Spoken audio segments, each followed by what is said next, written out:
Okay, so let us start with a quick revision of what we have learned so far. तो अगर आपको याद होगा हम एप्लीकेशंस ऑफ सर्कुलर मोशन देख रहे थे, उसमें पहला ही एप्लीकेशन था vehicle along a curved horizontal circular track, right.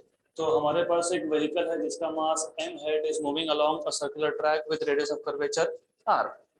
तो जब ये व्हीकल कर्व ट्रैक पे है तो it becomes a part of circular motion, और जब it becomes a part of circular motion then you need necessary centripetal force. वो कहाँ से आएगा?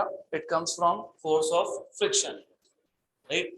तो what we have done is हमने सिर्फ सेंट्रीपिटल फोर्स और फोर्स ऑफ फ्रिक्शन को इक्वेट कर लिया। तो you have mv square by r equal to mu times of normal reaction because centripetal force is mv square by r और force of friction was mu into normal reaction, but normal reaction is nothing but m into g। तो put m की जगह पे mg, when you substitute mg, m cancel हो जाएगा and mm gets cancel out, you have v square equal to mu rg, तो v equal to under root of mu rg। तो this was called as maximum possible speed. अगर vehicle का speed इससे ज्यादा हुआ तो the vehicle will be thrown out tangentially, मतलब vehicle will not be able to take turn, ये सीधा यहाँ से बाहर। तो प्रॉब्लम ये था कि speed, maximum possible speed with which you can take a safe turn, it completely depends on mu. Mu is nothing but coefficient of friction between road and tyre surface. अब प्रॉब्लम ये है कि ये जो mu है ये constant हो नहीं सकता। ये कांस्टेंट क्यों नहीं हो सकता? बिकॉज बेसिकली विद टाइम आपकी गाड़ी का टायर भी स्मूथ हो जाता है, या फिर आप अगर रोड सरफेस देखोगे तो रोड सरफेस हर जगह पे it is not the same. कहीं पे फ्रिक्शन ज़्यादा है, कहीं पे फ्रिक्शन कम है। Again one more thing, in case of rainy season road और टायर के सरफेस के बीच में अगर पानी आ गया तो this again becomes it changes. तो मैक्सिमम पॉसिबल स्पीड जो है it keeps on changing depending on mu. Mu क्या है? Coefficient of friction. तो वैसे तो चलेगा नहीं ना, नहीं तो फ्रिक्शन की वैल्यू चेंज हुई तो हम भी गए थ्रोन आउट ऑफ रोड। तो दैट इज व्हाई हमको अगर सेफली टर्न लेना है तो व्हाट वी डू इज हम बैंकिंग करते हैं। अगर आपको याद होगा बैंकिंग मतलब क्या, जब भी टर्न आएगा तो रोड का जो आउटर एज है इसको आप थोड़ा सा ऊपर उठा लोगे। तो the process of raising the outer edge of the road with respect to its inner edge is called as banking of road, and the angle, जो एंगल बनेगा उसको क्या बोलोगे? Angle of banking. angle made by the bank road with respect to horizontal is known as angle of banking। good, so this is what you need to know।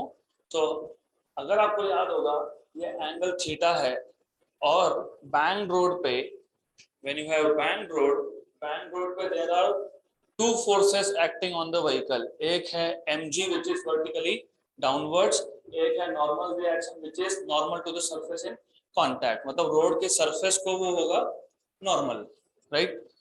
अगर ये angle theta है तो I have already told you ये angle भी बनेगा theta.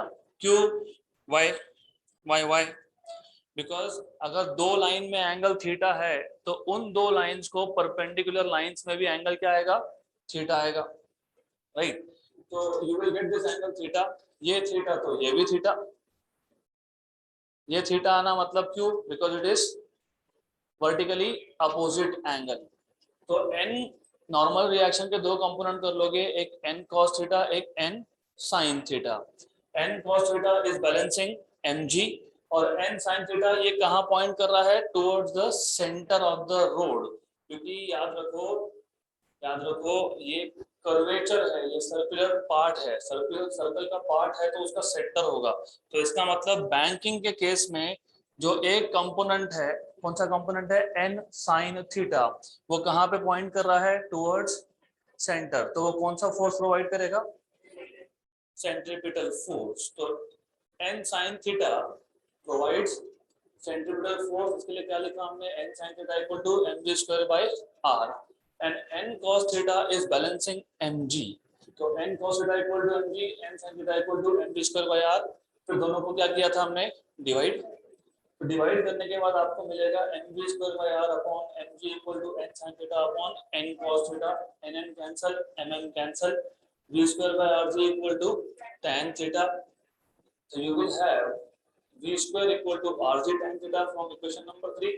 तो v equal to under root of rg tan theta. इसको हमने बोला था मोस्ट सेफ स्पीड.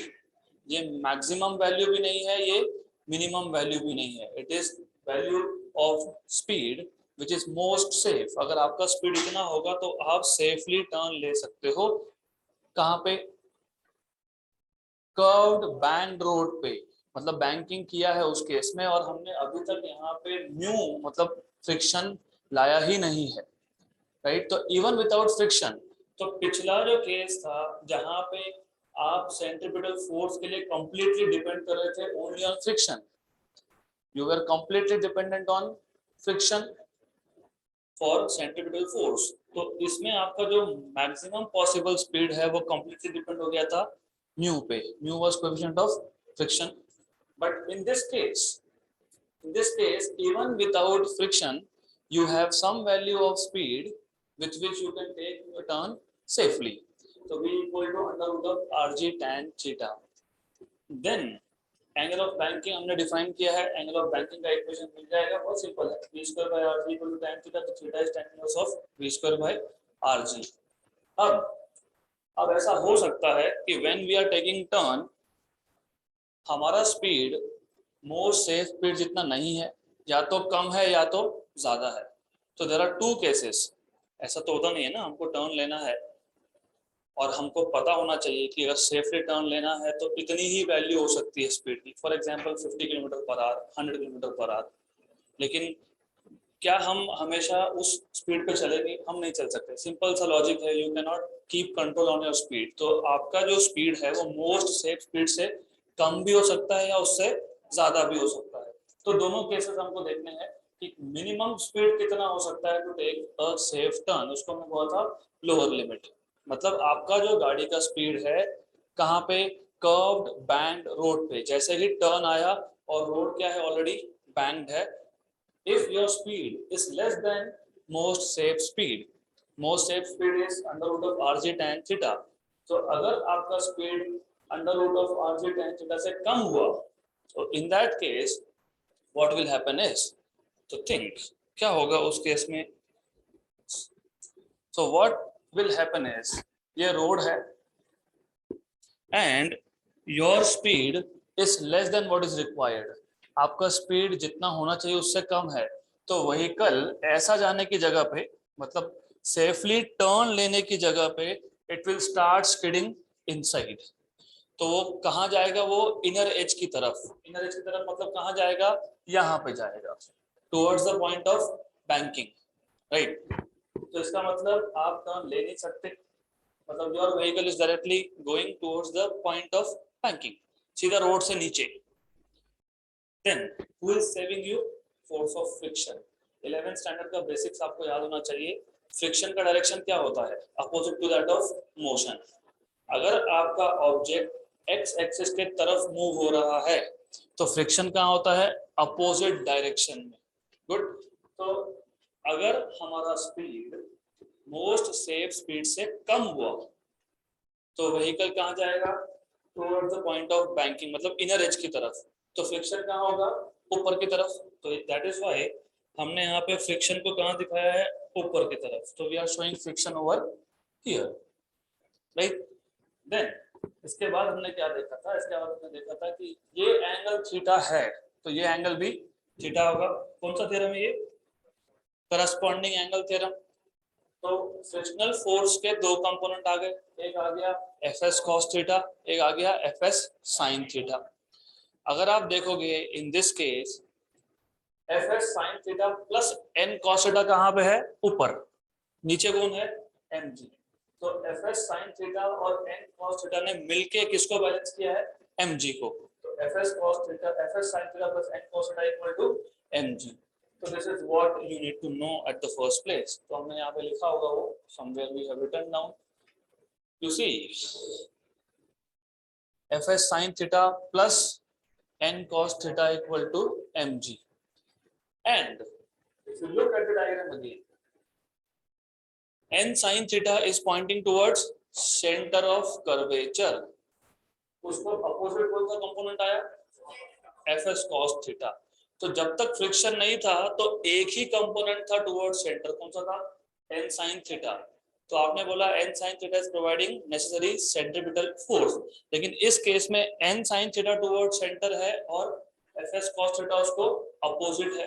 तो जब दो वेक्टर्स अपोजिट हो तो क्या करते हो, सब्ट्रैक्ट करते हो। तो n sin theta minus fs cos theta provides centripetal force. This is what you are writing down in equation number 2. n sin theta towards center, उसका opposite कौन है, fs cos theta। तो n sin theta minus fs cos theta equal to mv1 square by r। उसके बाद क्या किया था, divide equation 2 by equation number 1। When you divide these two, दोनों को जब divide करोगे तो आपको मिलेगा v1 square by rg equal to n sin theta minus fs cos theta upon n cos theta plus fs sin theta। But fs static friction का force 11th standard का basic, it is mu times of normal reaction। तो ये ज्यादा सोचने की जरूरत नहीं है, ये पता होना चाहिए आपको सिर्फ कि फ्रिक्शनल फोर्स जो होता है that is mu is coefficient of friction into n is normal reaction। तो आपको सिर्फ यहाँ पे सब्स्टिट्यूट करना था, fs की जगह पे mu s n। तो n sin theta minus mu s n cos theta upon n cos theta plus fs की जगह पे mu s n sin theta. इसके बाद हमने सिर्फ n cos थीटा को कॉमन निकाला है from both numerator and denominator. Numerator में जो पहला टर्म है वहां से अगर आप n cos थीटा कॉमन निकालोगे, n तो है, cos है क्या यहाँ पे नहीं है, फिर भी कॉमन निकाला तो डिवाइड बाय cos करना पड़ेगा, तो sin by cos minus second term में से μs बचेगा क्योंकि n cos theta you have taken out common. Similarly for the denominator में भी आप n cos थीटा कॉमन निकालोगे and then you will cancel out. ये कैंसिल होने के बाद आपको मिलेगा v1 स्क्वायर, rg को शिफ्ट कर दिया, sin बाय cos हो गया tan थीटा माइनस μs और नीचे आ गया 1 प्लस μs tan थीटा। तो v1 equal to under root of rg tan theta minus μs upon 1 plus μs tan theta। So this is the expression for lower limit, मतलब कम से कम इतना speed हो सकता है अगर टर्न आपको सेफली लेना है, वो भी with the help of friction। तो जो पिछला केस था उसमें हमने फ्रिक्शन की बात ही नहीं की थी, इसके लिए उसको बोला था मोस्ट सेफ स्पीड, मतलब फ्रिक्शन हो या नहीं हो, that is the value of speed with which you can take turn। और ये जो वैल्यू है ये क्या है, मिनिमम वैल्यू। किसका मिनिमम वैल्यू, व्हीकल के स्पीड का। कहाँ पे, टर्न पे। कौन से रोड पे, बैंक रोड पे। Good, now going ahead. अब इसका नेक्स्ट पार्ट वेरी ऑब्वियस, आपने मोस्ट सेफ स्पीड के बाद you have seen what is the lower limit of speed. तो अब क्या रह गया, अपर लिमिट, मतलब मैक्सिमम स्पीड कितना हम रख सकते हैं टू टेक टर्न सेफली। तो let us talk about upper limit. अब चेंज क्या होगा, ज्यादा तो कुछ चेंज है नहीं, सिर्फ कंपोनेंट समझ लो, you just have to understand components. तो what is happening is, this is road, क्या किया आपने, बैंकिंग किया, तो you have a bank road. इस बैंक रोड पे what you have taken is, क्या था, देयर वाज अ व्हीकल, हमारे पास एक गाड़ी है which is taking turn on this curved bank road.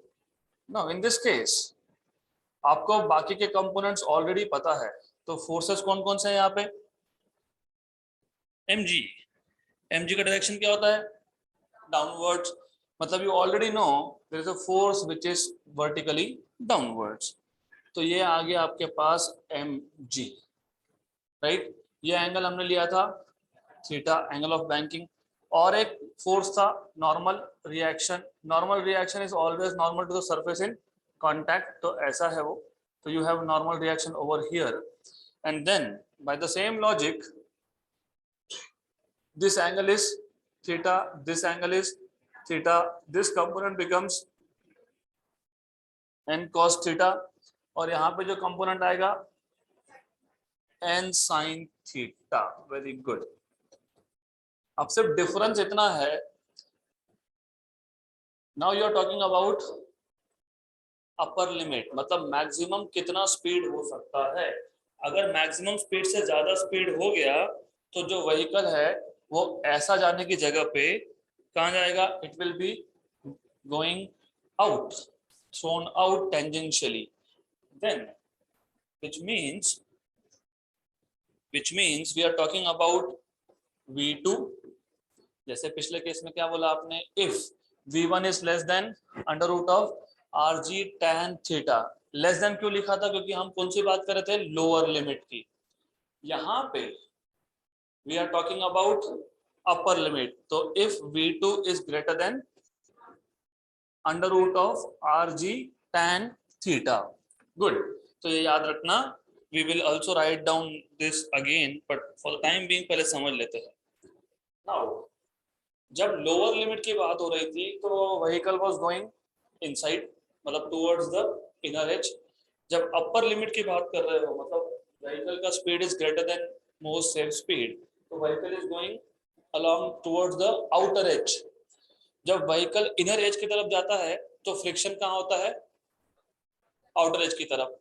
जब व्हीकल आउटर एज की तरफ जाएगा तो फ्रिक्शन कहाँ होगा, मतलब इन एनी केस फ्रिक्शन उसको बचा रहा है, friction is saving the vehicle, right. तो फ्रिक्शन कहाँ जाएगा, इट विल बी हियर, इस तरफ आएगा फ्रिक्शन, राइट। और मैंने आपको बताया था कि जो फोर्स है वो वेक्टर क्वांटिटी है, तो वेक्टर को आप कहीं पे भी ड्रॉ कर सकते हो, तो you can also show it over here. सिर्फ पैरेलल होना चाहिए। फ्रिक्शन एक्चुअली कहाँ है, फ्रिक्शन यहाँ पे है, क्योंकि फ्रिक्शन कहाँ होता है, रोड और टायर सरफेस के बीच में, तो सिर्फ पैरेलल है। तो that is why I can show it, थोड़ा सा ऊपर शिफ्ट करके दिखा सकते हैं हम लोग। तो ये आ गया आपका force of friction, right, force of static friction.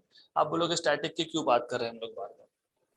11th standard में ही आपने फ्रिक्शन के 3 टाइप सीखे हैं, एक था स्टैटिक फ्रिक्शन, एक था लिमिटिंग फ्रिक्शन, एक था डायनेमिक फ्रिक्शन, जिसको आप काइनेटिक फ्रिक्शन भी बोलते हो, right. So the idea is, ये पहले पता होना चाहिए कि फ्रिक्शन होता क्यों है बेसिकली। अगर आपके पास एक सरफेस है, right, let us take a surface, we have a surface something like that. इसके ऊपर हमने एक ऑब्जेक्ट को रख दिया, तो let me keep an object on top of it. इस टेबल के ऊपर एक ऑब्जेक्ट को रख दिया हमने, तो व्हाट डू वी सी, हमको ऐसा लगता है कि ये जो टेबल है या जो ये सरफेस है, इसका सरफेस है, ऑब्जेक्ट का सरफेस, दे आर स्मूथ, दिखता है ना स्मूथ है, दिख रहा है कि एकदम स्मूथ, वेरी वेरी स्मूथ। पर in reality this is not the case. In reality यहाँ पे ना ये अनइवन सरफेस होता है। तो पूरा डिलीट हो गया, वेरी गुड, गुड। तो this surface is uneven, uneven मतलब उसमें हिल्स एंड व्हाट, उसको नो नो नॉट ऑफ, उसका एक वर्ड है पर्टिकुलर। हिल मतलब ऊपर जाना, और डेप्थ में जाते हो तो क्या बोलते हो उसको, भूल गए। हिल मतलब ऊपर, और गड्ढे में जाना क्या बोलते हो उसको, hills and what, trough, trough is in case of wave, भूल गए। ओके, तो याद करो जाके, यू हैव टू रीड। तो similarly in the similar case, ये जो टेबल का सरफेस था उसमें भी ऐसा होता है। हमको दिखने के लिए ऐसा दिखता है कि वेरी स्मूथ, बट आप जब माइक्रोस्कोप से देखोगे तो यहाँ पे भी आपको ऐसा ही अनइवन सरफेस दिखने वाला है। तो you will C uneven surface here also. तो व्हाट हैपेंस इज लॉकिंग, यहाँ पे लॉक हो जाता है सरफेस। लॉक हो गया मतलब क्या है, फ्रिक्शन। और एक चीज पता होनी चाहिए, have you heard of adhesive force, adhesive force, cohesive force, सुना है। The force of attraction between molecules of same substance, जैसे वाटर मॉलिक्यूल और वाटर मॉलिक्यूल, उसको बोलते हो आप कोहेसिव फोर्स। दो सेम सब्सटेंस के बीच में जो फोर्स ऑफ अट्रैक्शन होता है that is called as cohesive. और एडहेसिव मतलब दो अलग अलग सब्सटेंस में जो फोर्स ऑफ अट्रैक्शन होता है उसको क्या बोलते हैं, एडेसिव फोर्स। लाते हो ना गम, लाते हो मार्केट से लेके, उसको कभी देखोगे उस पर लिखा होता है एडेसिव। क्यों एडेसिव? क्योंकि वो दो अलग अलग सब्सटेंस को स्टिक करेगा, राइट। तो यहाँ पे क्या हुआ, एक तो लॉकिंग हो गया। लॉकिंग क्यों हुआ? क्योंकि दोनों सरफेस क्या थे, रफ थे। जब दो सरफेस रफ होते तो लॉकिंग होता है ना, लॉकिंग होगा कि नहीं? You will see that two surfaces are getting interlocked. अब ये लॉक को खोलना है तो फोर्स लगेगा। Number two, there is adhesive force. Adhesive force is the force of attraction between molecules of the table and molecule of the body. ऊपर जो body रखा है वो ऑब्जेक्ट, राइट। तो लॉकिंग हो गया। अब लॉकिंग हुआ, उसको लॉक को खोलना है तो क्या करेंगे, फोर्स अप्लाई करना पड़ेगा। तो you have to apply force. इसके ऊपर एक फोर्स अप्लाई कर दिया। अगर फोर्स बहुत कम है तो बॉडी मूव होगा क्या? नहीं होगा। मतलब आप फोर्स अप्लाई कर रहे हो and body is not moving, तो बॉडी इज नॉट मूविंग मतलब बॉडी इज स्टैटिक।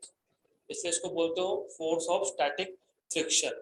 जितना अप्लाइड फोर्स उतना ही फ्रिक्शनल फोर्स।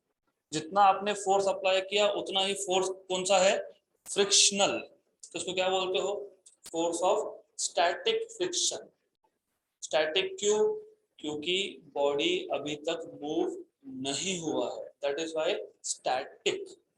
अब हमने फोर्स बढ़ा दिया, इमेजिन हमने ये अप्लाइड फोर्स बढ़ा दिया, इस फोर्स को इंक्रीज कर दिया और अभी भी बॉडी मूव नहीं हुआ, तो ये फोर्स ऑफ फ्रिक्शन कौन सा होगा, अगेन स्टैटिक। बट देन आपने और फोर्स को बढ़ा दिया, अब ये जो बॉडी है ये जस्ट मूव हुआ, जस्ट मूव्स। इसको बोलते हो maximum value of static friction, जिसको नया नाम देते हैं हम लोग लिमिटिंग फ्रिक्शन। तो स्टैटिक फ्रिक्शन क्यों?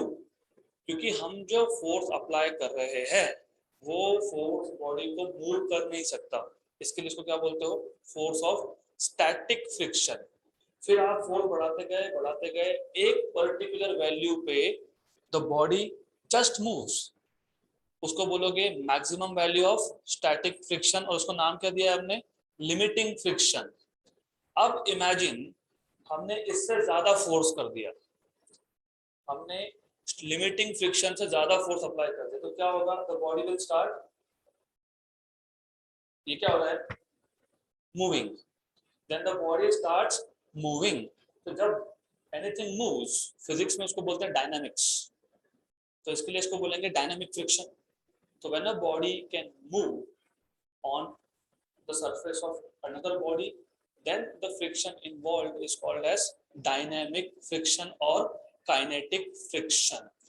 अब इस सबका यहाँ पे क्या काम, उसी इस केस में या पिछले केस में, दोनों ही केसेस में अगर अच्छे से समझा है, पहले केस में जब स्पीड की वैल्यू मोस्ट सेफ स्पीड से कम थी तो व्हीकल ने रोड के अंदर आना था, मतलब कहाँ पे आना था, इनर एज की तरफ, लेकिन आ रहा था क्या, नहीं आ रहा था। क्यों नहीं आ रहा था, फ्रिक्शन। तो vehicle must have moved inside, लेकिन हुआ नहीं। तो बेसिकली हुआ नहीं मतलब मोशन हुआ नहीं, तो कौन सा फोर्स होगा, स्टैटिक फ्रिक्शन। हाँ ऐसा मोशन है डेफिनेटली, टर्न पे गाड़ी मूव हो रहा है लेकिन गाड़ी कहाँ नहीं जा रहा है, इनसाइड नहीं जा रहा है। इसके लिए हमने क्या लिखा, कर्सर क्या लिख रहा है, एफएस। एफएस क्या है, स्टैटिक फ्रिक्शन। अगर ऐसा हो जाता, अंदर की तरफ आ जाता, तो हम क्या लिखते हैं, डायनेमिक या फिर काइनेटिक फ्रिक्शन। यहाँ तक क्लियर, गुड। एंड जब आप अपर लिमिट की बात करते हो, मतलब आप वेलोसिटी के मैक्सिमम वैल्यू की जब बात करते हो, तो आइडियली आपका स्पीड इतना ज्यादा है कि your vehicle is thrown out. Out मतलब टुवर्ड्स द आउटर एज, लेकिन जाता है क्या, किसने बचाया, फ्रिक्शन ने। मतलब even in this case vehicle को जाना ऐसा था लेकिन वो प्रॉपर टर्न ले पा रहा है, मतलब कौन सा फ्रिक्शन होगा, static friction. Very good. Then if you know this much, अब आपको ये पता होना चाहिए, यू शुड नो दिस, ये एंगल अगर थीटा है, this angle is theta, then what should be this angle, theta. Why theta, why theta, alternate angle, okay, let us take this to be theta. होता है ना ऐसा, एक line ऐसी है z, if this is theta then this is also, हाँ तो वही केस है, that is the same case, good। then angles के बाद हम लोग क्या करते हैं, कंपोनेंट। स्टैटिक फ्रिक्शन का एक कंपोनेंट कहाँ जाएगा, एक कंपोनेंट स्टैटिक फ्रिक्शन का यहाँ पे, और दूसरा कंपोनेंट कहाँ जाएगा, यहाँ नीचे, राइट। तो ये जो कंपोनेंट है ये एंगल को लग के है, एडजेसेंट है, तो एडजेसेंट कौन सा डेफिनेशन में आता है, साइन की कॉस, कॉस। तो ये क्या आ गया आपके पास, एफ एस कॉस थीटा, और ये क्या आएगा, f S sine theta, very good. तो this is f S sine theta, clear यहां तक। देन जैसे हमने पिछले टॉपिक में डिस्क्राइब किया था वैसे भी यहीं पे भी कर सकते हो, if v2 is greater than under root of rg sin theta then the vehicle starts speeding towards the inner की जगह पे outer edge of the road, hence the force of friction along the surface of the road directed upward की जगह पे directed downwards, good, right। then frictional force can be resolved into two components, same जैसे वहां पे था वैसे ही यहाँ पे भी लिखना है। तो we will also go on noting down important points। तो बहुत सिंपल है, if v2 is greater than under root of rg tan theta, then what happens is then the vehicle starts skidding, कहाँ जाता है vehicle, start skidding towards the outer edge,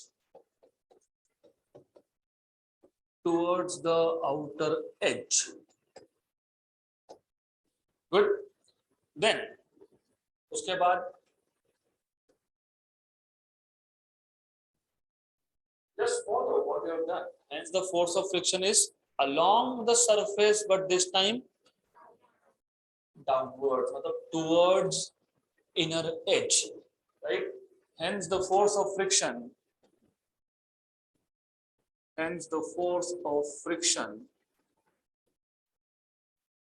is along the surface of the road,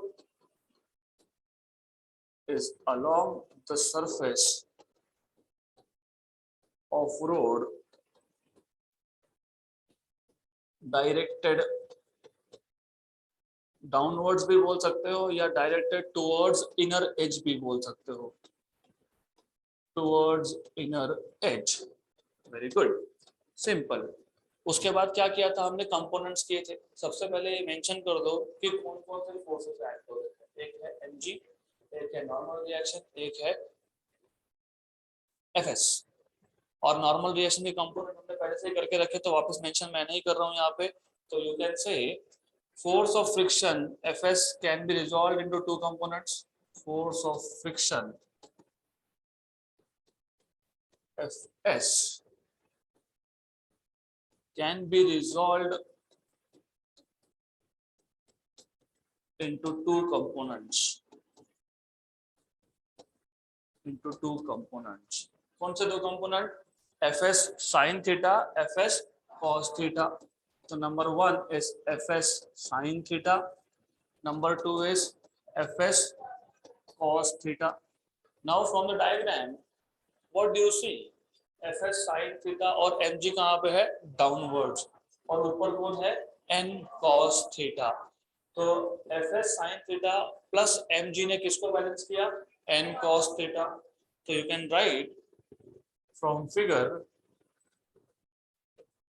figure what you get is simple thing, fs sin theta plus mg equal to n cos theta, तो यहाँ से आपको मिल जाएगा n cos theta को shift कर दो तो आपको मिल जाएगा यहाँ से, if you want to see it is simply mg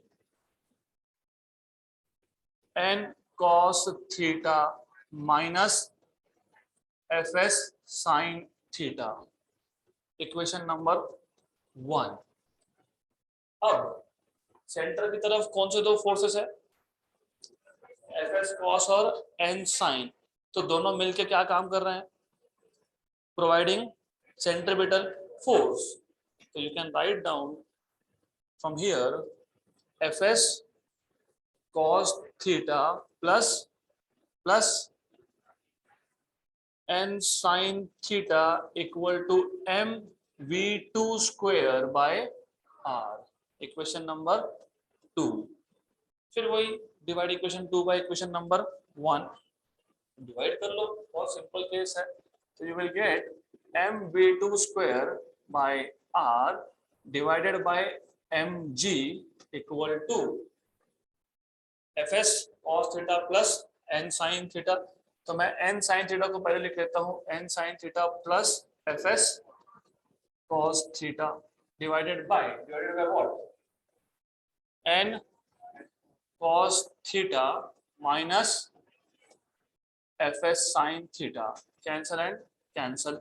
तो v2 square by rg equal to, if you remember what was F S, mu times of normal reaction. तो n sin theta plus mu n cos theta divided by n cos theta minus mu n sin theta, right? बराबर, clear. F S की जगह पे हमने क्या substitute किया है, mu n, correct है, n sin theta n sin theta, mu n cos theta, n cos theta n cos theta, fs के पे mu n and then sin theta. Don't worry, अगर कहीं पे भी आपको लगता है कुछ गलत हो तो एक बार कॉम्पोनेंट्स को देख लो, सिंपल है. नीचे कौन कौन था, fs sin प्लस mg, इसको किसने बैलेंस किया, n cos theta. Very good. so it is these two, fs sin theta plus mg will be equal to n cos theta. तो देख लो एक बार, करेक्ट है क्या, f S sine theta yes plus m g equal to n cos theta. तो m g equal to n cos theta minus F S sine theta. Good. सिर्फ इसको shift कर दिया हमने. Is this correct? Then center की तरफ कौन से दो फोर्सेस थे, टेन साइन और एफ एस कॉस, दोनों मिलकर क्या काम कर रहे हैं, सेंट्रीपिटल फोर्स प्रोवाइड कर रहे हैं. तो दोनों मिलकर सेंट्रीपिटल फोर्स प्रोवाइड कर रहे हैं. फिर क्या किया हमने, डिवाइड कर दिया, mv2 square by r fs cos theta plus n sin theta. से मैंने n sin थीटा को पहले लिखा है और fs cos थीटा को बाद में, राइट, अपॉन mg क्या है, n cos माइनस fs sin. But what you know is 11th standard में force of static friction is mu times of normal reaction, ये आपको पता है. fs की जगह क्या लिखोगे, mu times of n. That's it. इसके बाद हमने क्या किया था, if you remember, what we have done is take out n and cos theta common. तो पहले टर्म में cos तो था नहीं, तो क्या करेंगे, sin theta by cos theta, और यहाँ क्या बचेगा, only mu divide by n cos theta common, n cos theta common 1 minus mu sin theta by cos theta, right. अब नोट्स में और यहाँ पे एक ही डिफरेंस है, सिर्फ नोट्स में हर जगह पे मैंने लिखा है म्यू की जगह पे म्यू एस, क्योंकि वो स्टैटिक फ्रिक्शन है, दैट इज व्हाई. तो कोएफिशिएंट ऑफ फ्रिक्शन दो टाइप के आते हैं, एक होता है स्टैटिक, एक होता है डायनेमिक, जिसको आप काइनेटिक भी बोलते हो.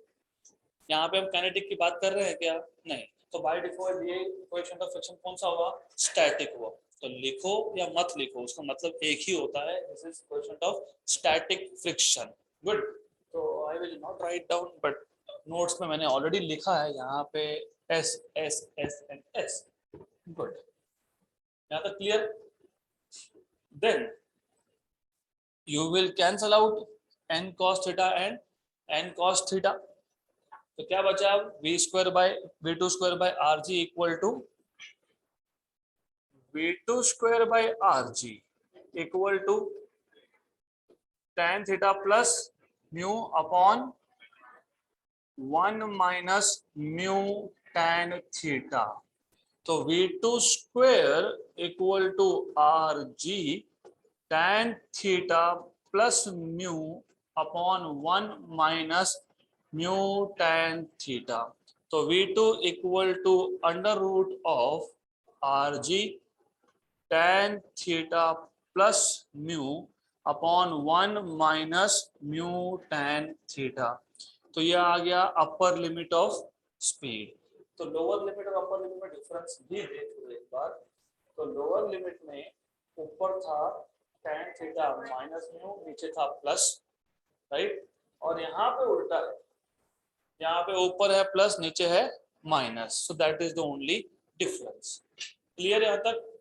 तो this is the maximum speed with which vehicle can take a safe turn on a curved banked road, right? Banking के साथ है, अगर banking नहीं हो तो theta should be 0.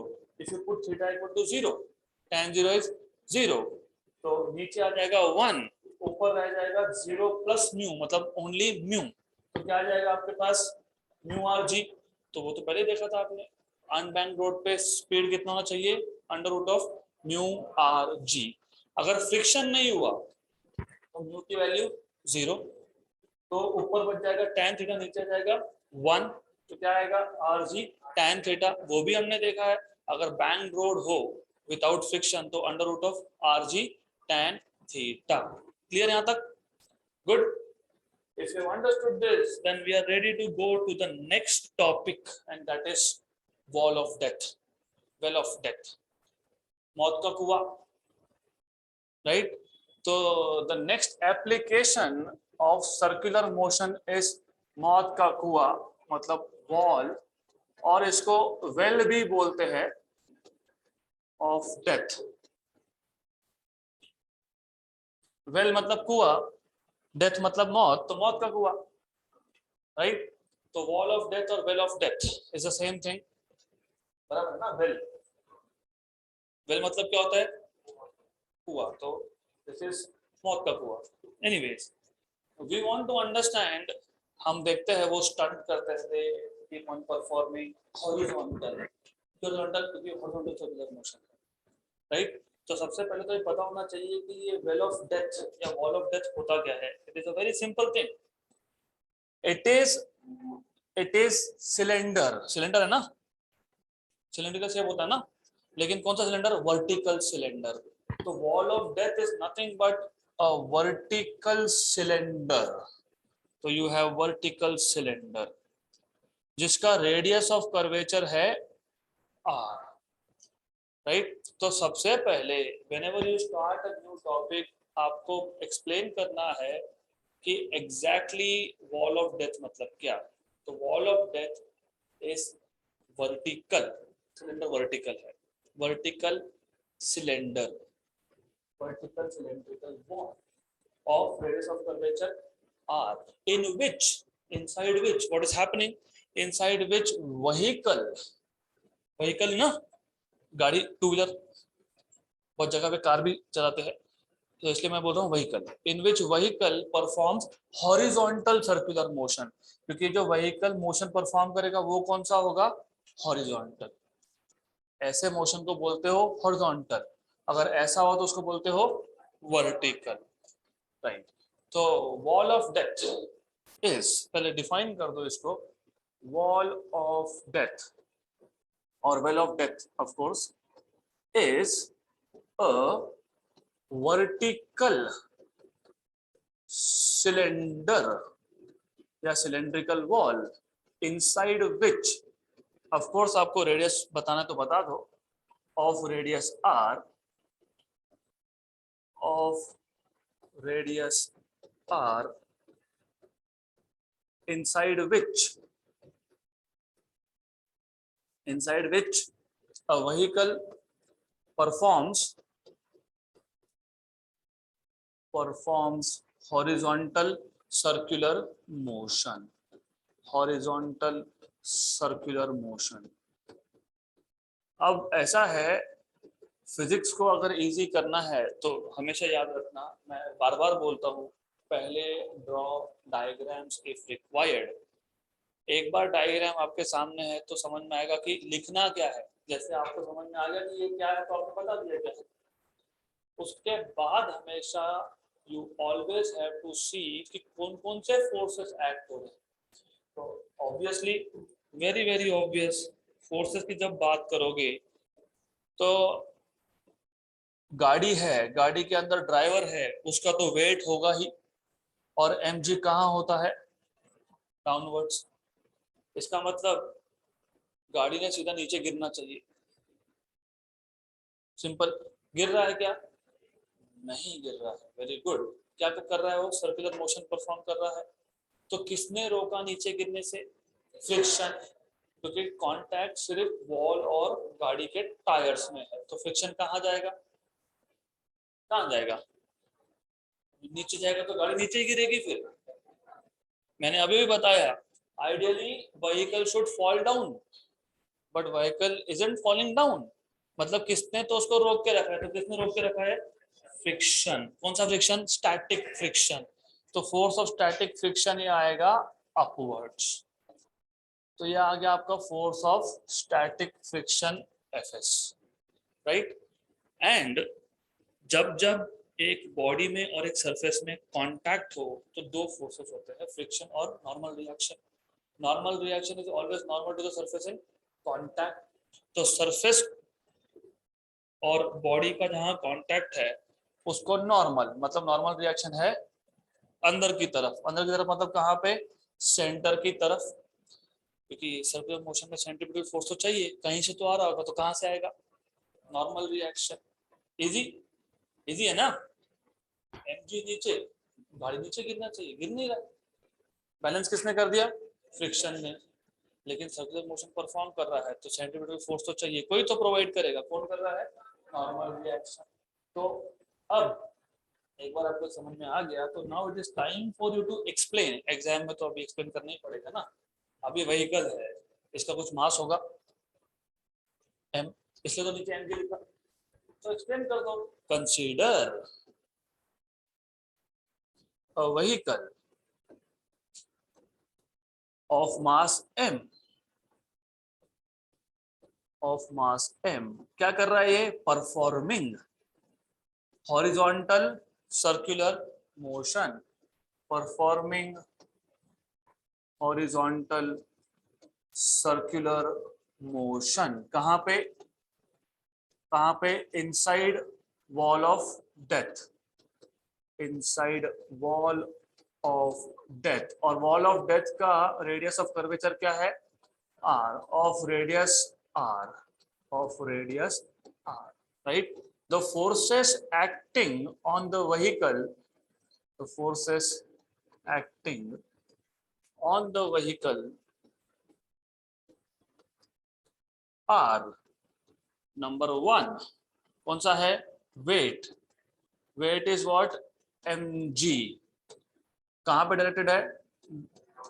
Directed vertically downwards. Directed vertically downwards. और इसको किसने बचाया था? फ्रिक्शन ने। तो force of friction, force of friction directed vertically upwards, force of friction fs directed vertically upwards, vertically upwards. और तीसरा कौन सा था? Normal reaction n, normal reaction n। So what you can say is therefore what? Force of friction is balancing mg. So force of friction balances mg. Force of friction balances weight of the body, weight of the vehicle in this case, क्योंकि body मतलब इस case में vehicle है। Therefore you can write down, क्या लिखोगे? Fs is equal to mg, equation number 1. Normal reaction provides necessary centripetal force, also similarly normal reaction provides necessary centripetal force, provides necessary centripetal force. Then therefore n equal to mv square by r, equation number 2. अब again going back to little bit of basics of 11th, मैंने अभी अभी आपको बताया कि force of static friction मतलब उतना force, applied force, जब तक व्हीकल या ऑब्जेक्ट मूव नहीं हो रहा है। मैंने आपको एक भी एग्जांपल बताया था कि लॉकिंग होगा, एडहेसिव फोर्सेस होंगे, आप फोर्स अप्लाई कर दोगे, एक फोर्स आप अप्लाई करोगे बॉडी को मूव करने के लिए, आपने फोर्स अप्लाई किया, बॉडी इज नॉट मूविंग, तो आप बोलते हो कि अप्लाइड फोर्स जो भी है वो फ्रिक्शन से कम है, इसलिए बॉडी मूव नहीं हो रहा है। तो you should no from 11th, force of static friction Fs is always less than or equal to mu times of normal reaction. हम अभी तक इक्वल टू लिख रहे थे, but real story is this, या तो कम होगा या इक्वल होगा, ज्यादा नहीं हो सकता। तो force of static friction is always less than और equal to mu s n. Equal to कब होता है? जब बॉडी कंप्लीटली रेस्ट पे हो। एक टेबल ले लिया, टेबल के ऊपर एक ऑब्जेक्ट डाल दिया, इस केस में आप फोर्स को अप्लाई कर रहे हो और बॉडी मूव नहीं हो रहा है, तो आप बोलते हो Fs equal to mu n. लेकिन in reality force of static friction is always less than और इक्वल टू म्यू एन। अब हमको ये सब क्यों करना है? उसी करना क्या है पहले वो समझ लो। ये जो व्हीकल है which is performing horizontal circular motion, अब मोशन है तो स्पीड होगा, हमको ये फाइंड करना है कि मिनिमम कितना स्पीड होना चाहिए। मिनिमम अगर उस स्पीड से कम स्पीड हुआ तो सर्कुलर मोशन परफॉर्म नहीं होगा। होगा क्या? होगा ऐसा, तो व्हीकल विल स्पाइरल डाउन। अगर एक स्पीड की वैल्यू से कम स्पीड हुई तो हॉरिजॉन्टल सर्कुलर मोशन नहीं हो पाएगा, होगा क्या? स्पाइरल मोशन, और कहाँ जाएगा? नीचे। तो हमारा टास्क है इस केस में to find out what is the minimum speed, right? तो इसके लिए हम सब कुछ कर रहे थे, तो ये जैसे ही आपने लिख दिया, बट एफएस क्या है? mg। ये आ गया आपका mg less than equal to mu S n। what is n? mv square by r। Cancel and cancel, तो यहां से क्या मिलेगा? v square is greater than equal to, greater than आएगा क्योंकि v स्क्वायर वो राइट हैंड साइड में था, राइट? लेफ्ट हैंड साइड में क्या बचा? g। r को शिफ्ट कर दो rg, और म्यू को शिफ्ट कर दो तो rg बाय म्यू एस, तो ये आपको मिल जाएगा rg by mu S, correct? तो आपका व्हीकल का जो स्पीड है, it should be square of the speed should be greater than rg by mu S. अगर मैं रूट लेता हूं, राइट, तो जब आप रूट लेते हो ना, तो in that case what you write down is directly equal to under root of rg by mu S, और यहां पे लिख दोगे मिनिमम। तो this should be the minimum speed, क्योंकि यहाँ पे क्या था? Greater than, right? Greater than मतलब कम से कम इतना होना चाहिए। अगर लेस देन होता तो यहाँ क्या लिखते? Maximum, right? तो minimum speed for a vehicle to perform horizontal circular motion inside wall of death और well of death is under root of rg by mu s. तो वापस से एक बार देख लेते हैं, कुछ नहीं है, ये पूरा चैप्टर ऐसे ही है, simple. circular motion, yes, then what you have is, जब मोशन है तो पहले एक्सप्लेन करो वॉल ऑफ डेथ मतलब क्या, वेल ऑफ डेथ मतलब क्या, पहले उसको एक्सप्लेन करो, then you have to start talking about forces. तो कौन कौन से forces थे? mg which is downwards, force of friction which is upwards, normal reaction which is towards center. mg को बैलेंस किसने किया? फोर्स ऑफ फ्रिक्शन ने. नॉर्मल रिएक्शन ने क्या किया? सेंट्रीपिटल फोर्स प्रोवाइड किया. लेकिन 11th स्टैंडर्ड से what you know is force of static friction is less than और इक्वल टू μs n. तो put fs put n solve कर लो, you get minimum value of speed to perform horizontal circular motion inside wall of depth. Good, clear. तो application number 1 था vehicle on a horizontal road, circular road. Number 2 था vehicle on a banked road. Number उसी में हमने speed limit देखे, lower limit and upper limit. फिर हमने देखा वॉल ऑफ डेथ और वेल ऑफ डेथ. अब next application is conical pendulum. तो फर्स्ट ऑफ ऑल ये कोनिकल पेंडुलम मतलब क्या हम समझ लेंगे. कोनिकल पेंडुलम, अब पेंडुलम तो आपको ऑलरेडी पता है, यू मस्ट हैव सीन, आपने ये देखा ही होगा, और नहीं देखा होगा तो देख लो, आपके घर में भी होता है. यू हैव अ स्ट्रिंग और उसको लिखा होता है, अगर फिजिक्स पढ़ोगे तो उसमें लिखा होता है मासलेस इनएक्सटेंसिबल स्ट्रिंग. मासलेस क्यों? मतलब ये जो वायर है, ये जो स्ट्रिंग है, इसका मास कंसीडर नहीं करना. This string should be massless. Inextensible मतलब जितना भी फोर्स लगा दो इसका लेंथ चेंज नहीं होगा. तो आपके पास एक मासलेस इनएक्सटेंसिबल स्ट्रिंग है, उसके नीचे एक हेवी मास है, लेकिन ये हेवी मास किस में है? ये पॉइंट में है. This is a heavy point mass, right. तो simple, ideal simple pendulum, there are two types of pendulum, एक है आइडियल, एक है प्रैक्टिकल. तो आइडियल सिंपल पेंडुलम का मतलब क्या?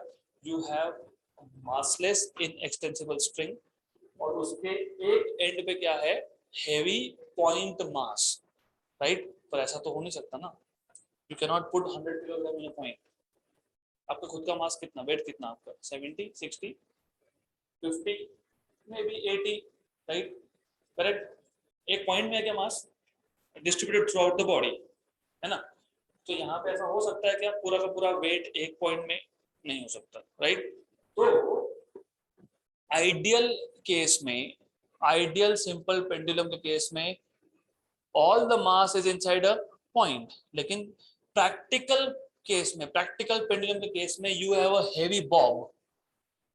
तो आपके पास एक बॉल है जिसको आप बॉब बोलते हो इस केस में, right.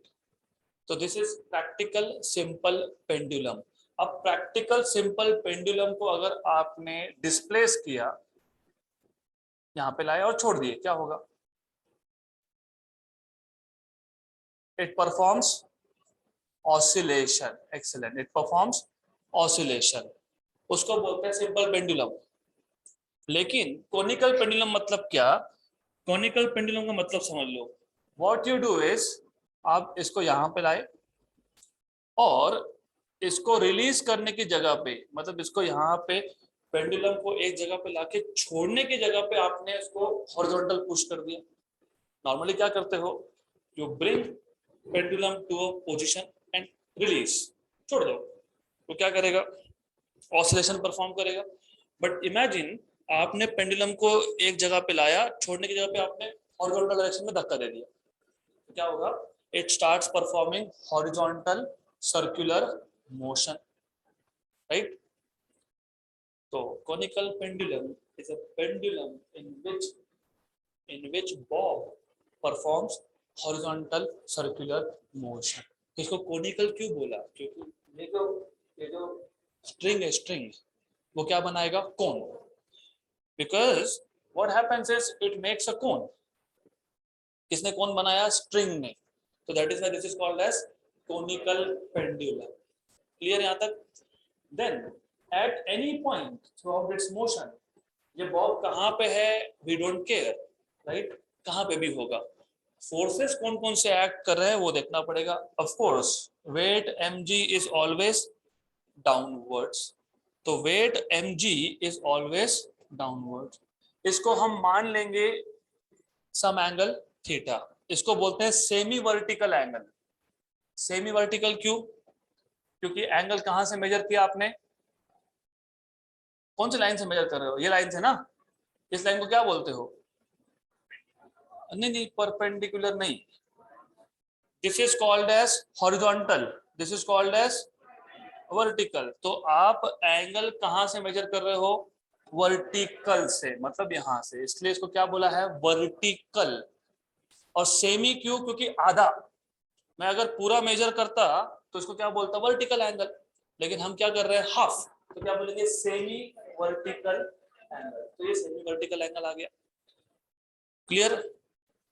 Physics is easy, it is just कि आप उसको समझ कैसे रहे हो।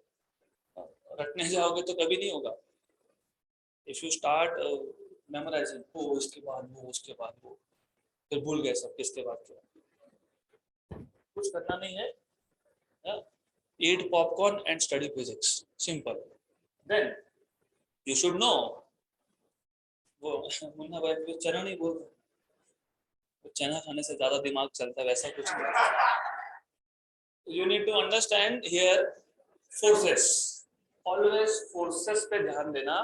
अब एक फोर्स तो आपने बोल दिया mg which is downwards, दूसरा बताना चाहिए there is a force जिसका नाम है टेंशन।